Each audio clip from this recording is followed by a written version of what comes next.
Hello दोस्तों, आज जो मैं आपको कहानी सुनाने जा रही हूँ ये कहानी है कटे हुए सिरों के फसल की। तो चलिए दोस्तों देखते हैं कटे हुए सिरों की फसल की कहानी।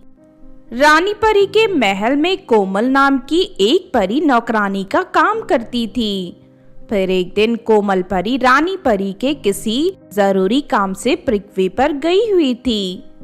लेकिन काम खत्म होने के बाद जब कोमल परी वापस परिदेश की ओर लौट रही थी कि तभी अचानक तेज हवा की वजह से जादुई कालीन एक पेड़ से जा टकराती है और कोमल परी जमीन पर गिर पड़ती है।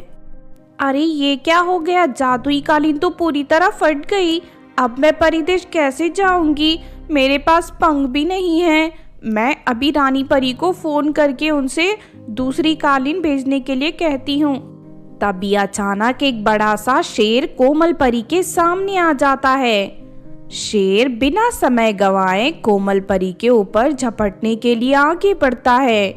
ये देख कोमल परी घबराकर वहां से भागने लगती है। भागते भागते कोमल परी घने जंगल के बीचों बीच पहुंच जाती है। तभी उसे एक गुफा दिखाई देती है। कोमल परी फौरन गुफा के अंदर जाकर छुप जाती है। अच्छा हुआ मुझे ये गुफा दिख गई, वरना ये शेर मुझे मार कर खा जाता। तभी कोमल परी को गुफा के अंदर 3 सेब दिखाई देते हैं। वो तीनों सेब दिखने में बहुत ही स्वादिष्ट लग रहे थे। कोमल परी को बहुत भूख लगी थी, इसीलिए वो फौरन उन तीनों सेबों को खा लेती है। फिर कोमल परी जैसे ही गुफा से बाहर निकलने लगती है कि तभी वहां एक चुड़ैल आ जाती है। अरे ये तूने क्या किया? मेरे तीनों बच्चों को मार कर खा गई। चुड़ैल की बात सुनकर कोमल परी को बड़ी हैरानी होती है। ये तुम क्या कह रही हो? मैंने तो सिर्फ गुफा में रखे 3 सेब खाए हैं। अरे दुष्ट परी, वो तीनों सेब में मेरे छोटे बच्चे थे।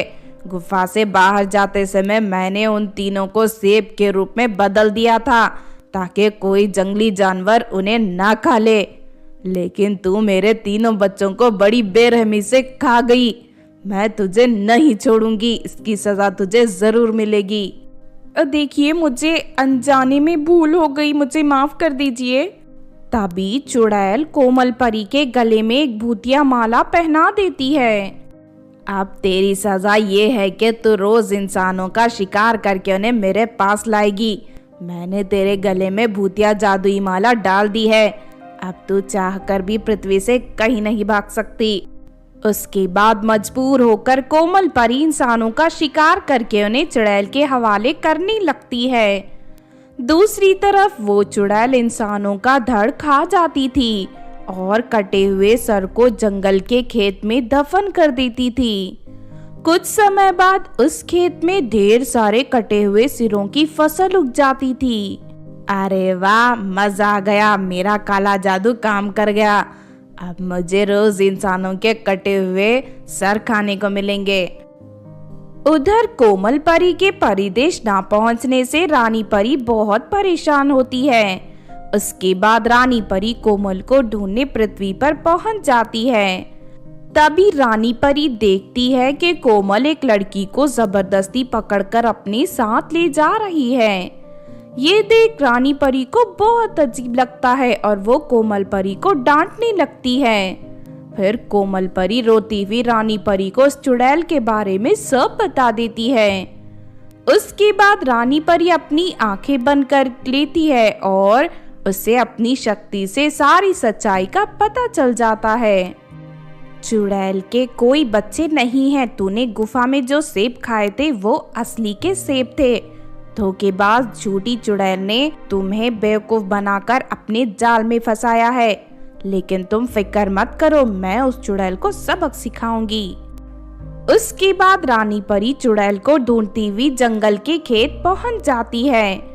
उस वक्त चुड़ैल खेत से कटे हुए सर इकट्ठे कर रही थी। तभी रानी परी अपनी जादुई छड़ी घुमाकर उस खेत में आग लगा देती है।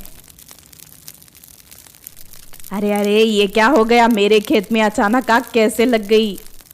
तभी रानी परी को देख चुड़ैल गुस्से से आग बबूला हो जाती है और उस पर हमला कर देती है। लेकिन रानी परी पहले से ही तैयार थी। वो अपनी जादुई छड़ी घुमाकर चुड़ैल को एक चिड़िया के रूप में बदल देती है और उसे पकड़कर उसकी गर्दन मरोड़कर उसे जलती हुई आग में फेंक देती है। इस तरह उस बुरी धोखेबाज चुड़ैल का अंत हो जाता है। उसके बाद कोमल परी रानी परी के साथ वापस परी देश लौट जाती है और फिर से खुशी से रहने लगती है। तो आपने देखा दोस्तों कटे हुए सिरों की फसल की कहानी। इस कहानी से हमें ये सीख मिलती है कि हमें हमेशा धोखेबाज और झूठे लोगों से बचकर रहना चाहिए, वरना ऐसे लोग हमें बेवकूफ़ बनाकर हमसे बुरे काम करवा सकते हैं। अगर ये कहानी आपको अच्छी लगी हो तो ज़रूर लाइक करें और हमारे चैनल को सब्सक्राइब भी कर लें। और हाँ दोस्तों, हमें कमेंट करके ज़रूर बताना कि आपको कहानी कैसी लगी।